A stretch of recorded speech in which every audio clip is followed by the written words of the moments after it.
İyi günler arkadaşlar. Kanalımıza hoş geldiniz. Bugün yine sizler için yepyeni videolarla karşınızdayım. İki başarılı oyuncularımız Elçin Sangu ve Barış Ardus'tan güzel paylaşımlarını sizler için hazırladık.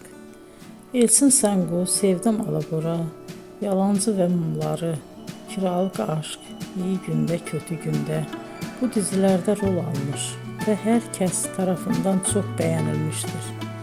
Biz de Elçin Sangu ve Barış Ardus'tan en güzel sempatik fotolarını sizler için hazırladık.